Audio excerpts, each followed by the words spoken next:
How's it going?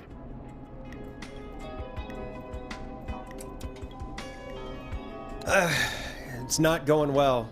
I could use some help. Okay, let's review the basics. We need to work out who the next target is. There's 4 locations, right? And 4 people. We need to figure out if anyone is at any of the 4 locations tonight.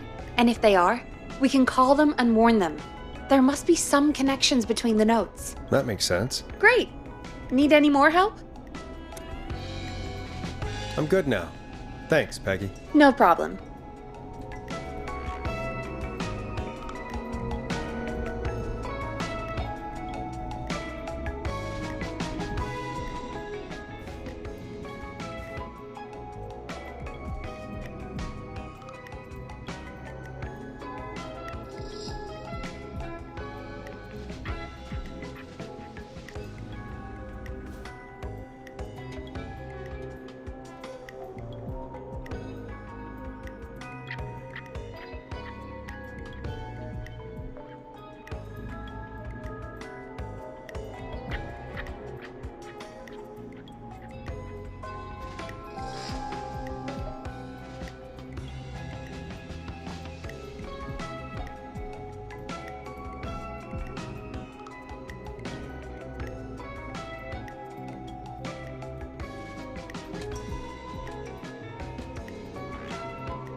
How's it going?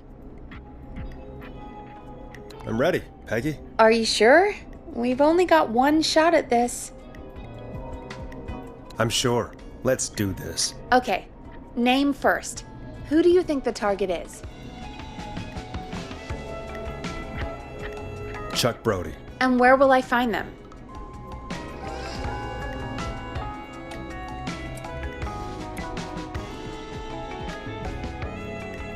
The trailer park. Okay, I'm dialing. One moment.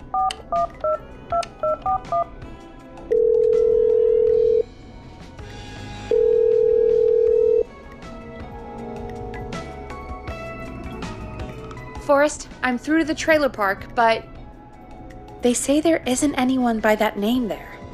What? Then who? Jeez! It sounds like something blew up! He's using bombs now? Oh my god. The call board, One moment. Forrest, I'm getting so many calls. Just let me... I'm gonna take us off air for a moment. Peggy, what's happening in there? Peggy! I'm back. He blew up the gas station, Forrest. Okay. I spoke to the fire department and the hospital. The fire department is useless now, as you know. And, the hospital's only ambulance was at the gas station. Forrest, you've got to say something on the radio. You have to tell the town. I'm putting us back on air. Now. Gallows Creek. I don't know how to tell you this, but, the gas station's been bombed. Please, everyone, stay safe, stay inside, and... Oh, just bring us into some music, Forrest.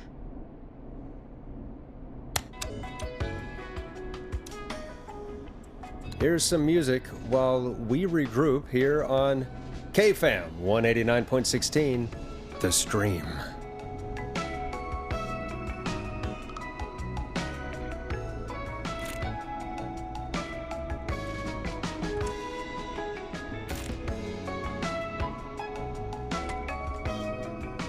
There's gotta be more in the basement to show us who Clive is targeting. And if that's the case, we can get ahead of him.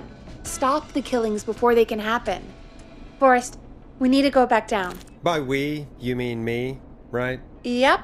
Like I said, I need to handle all these calls. Maybe start with that creepy mannequin room you mentioned before. I still have a lot of questions about those, by the way. Me too.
A key? Was this always here? I must have missed it when I brought everything upstairs.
Peggy, give me some warning before yelling down the intercom. Sorry. Buzz the intercom when you find something and want to discuss it.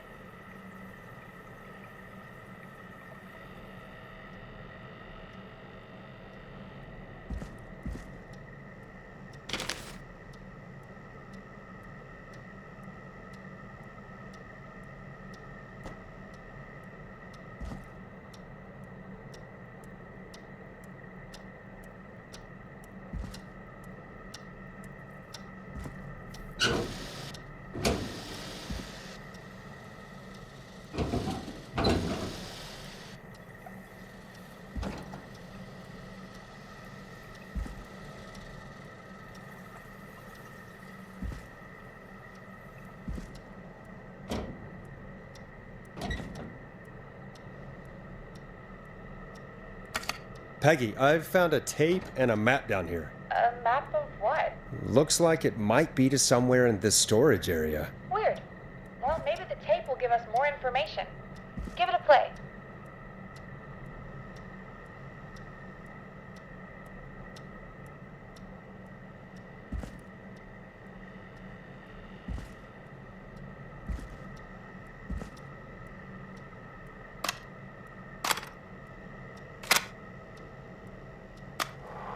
George Barrow, 1968. That's when this all began for me. Follow the maps. Find the tapes. I'll be waiting. Wait, George Barrow? We all heard that he drowned after a night out drinking. Was it actually Clive? Has Clive really been the whistling man for that long? He says I need to follow the maps and find the tapes. I guess that's what this map is about. I think we need to see what else is hidden down here.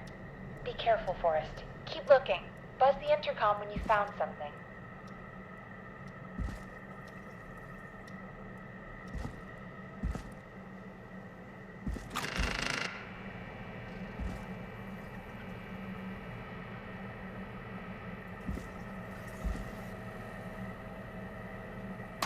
Time of autopsy is 7 a.m.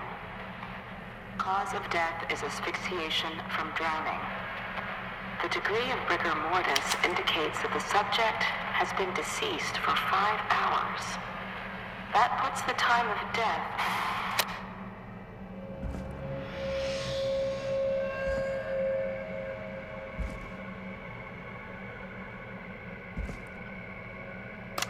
Small lacerations to arms, legs, and face, typically obtained by running through foliage. Severe blistering to the feet, as though the deceased had been running without stopping.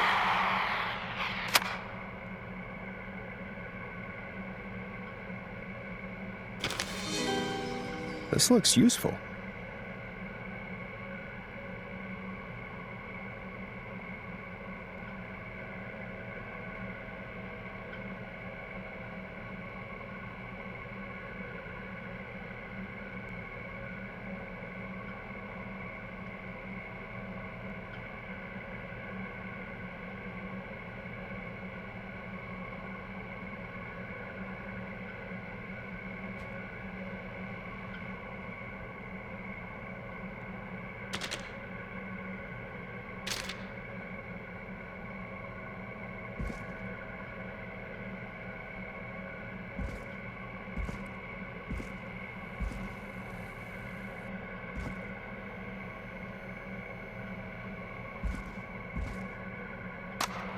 Preliminary toxicology results shows no signs of inebriation. However, a high amount of cortisol was found, indicating elevated levels of stress in the immediate moments before death.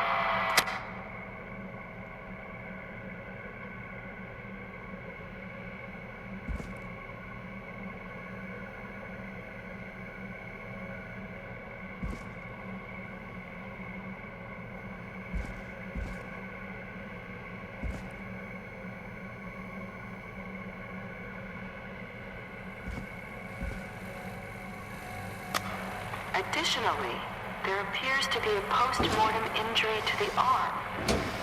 It looks like it was trapped in a car door.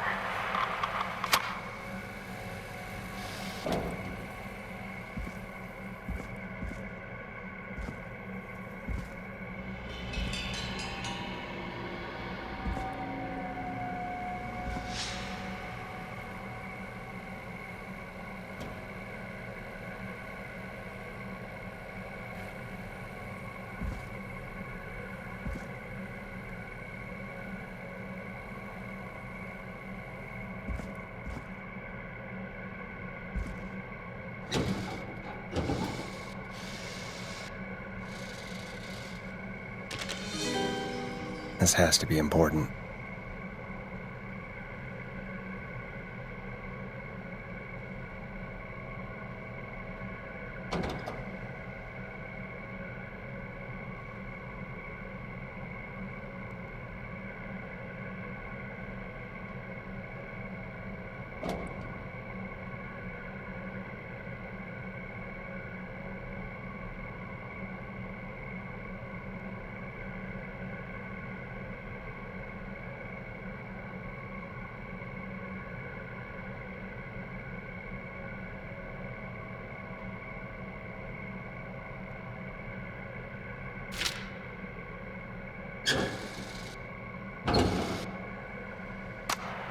It is the coroner's opinion that the subject likely feared for his life and was chased, resulting in a fall from a height into a body of water, where he hit his head, was knocked out, and drowned. Following that, he was moved. Dr. Sullivan, we need to have a talk. That recording. Shut it off.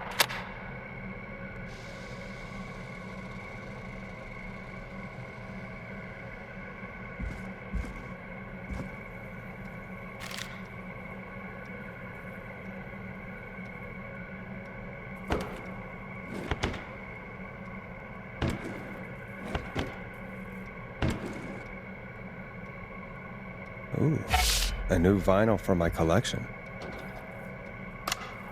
If you're listening to this, then I'm probably dead. What the? I'm a man who likes to stay informed. I've got subscriptions to newspapers all over the country. A few weeks ago, I noticed headlines cropping up in those papers, one after the other. Each headline about a murder. Each murder, the death of someone I knew almost 20 years ago. And each one drawing closer to Gallows Creek. Drawing closer to the anniversary. None of us are innocent, but I don't think we deserve killing. All I hope now is that I can save some folk from the worst that I can. I don't know. Do something to make up for what I did back then, I guess. I didn't kill anyone, mind you, but that's past mattering. Now, there's more I could say that I should say, but my employer made it clear that my family would pay a high price if I ever spoke out. So, hopefully I've said enough for you, listener, whoever the hell you are, to start putting the truth together. What the hell? Peggy is not gonna believe this.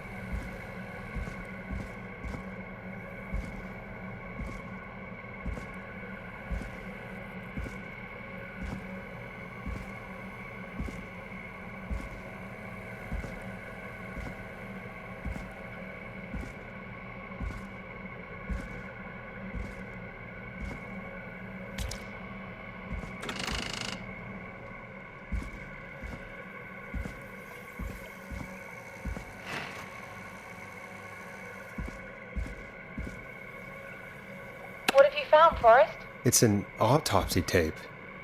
Doesn't say for who, but I think it must be for George. Poor George.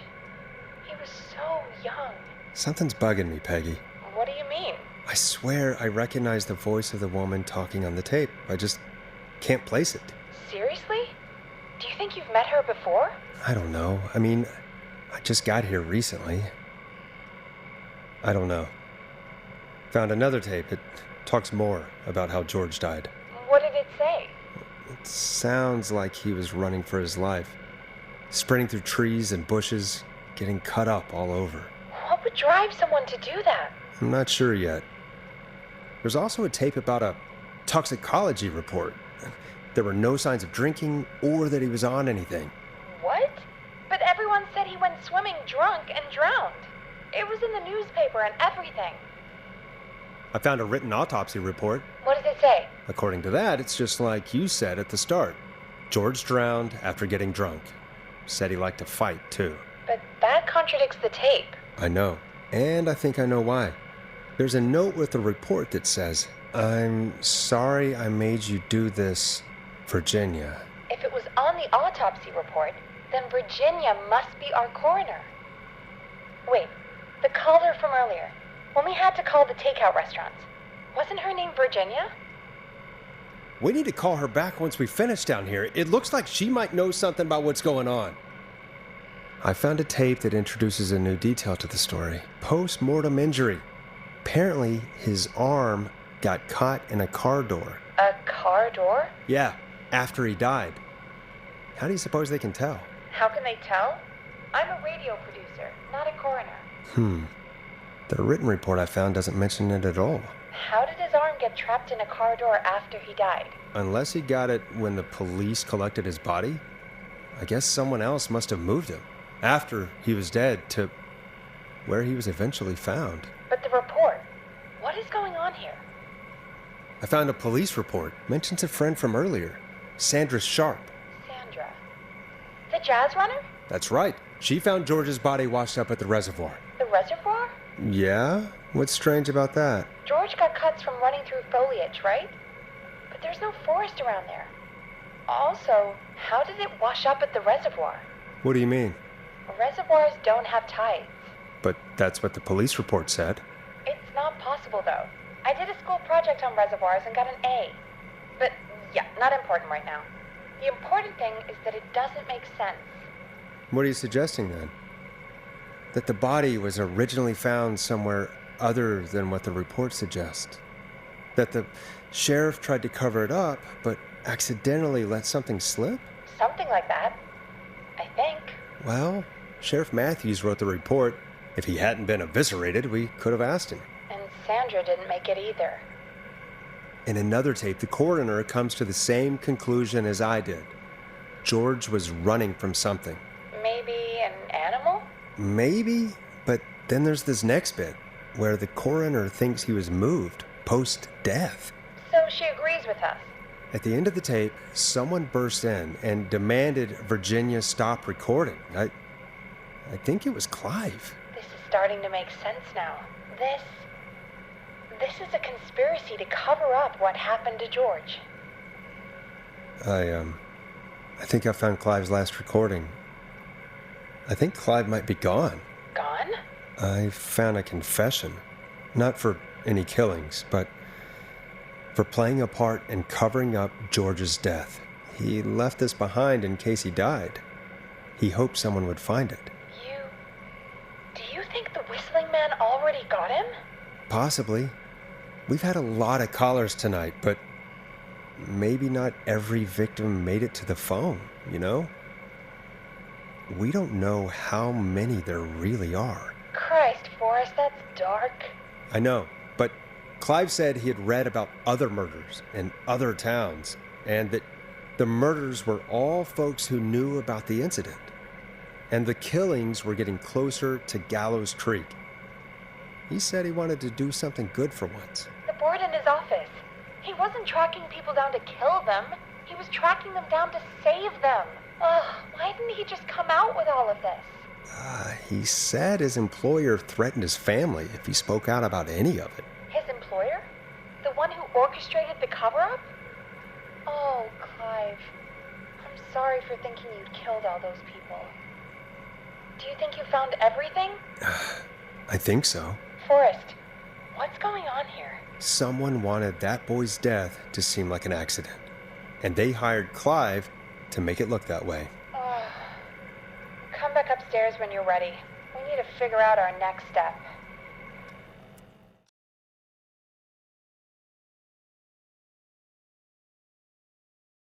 Thank God you're back, Forrest. I've been running out of stuff to pad our airtime with. Peggy, you work in radio. Forrest, I'm stressed. I mean, really, how are we supposed to keep a show going with all this happening? This is our job, Peggy. We gotta do it. You're right.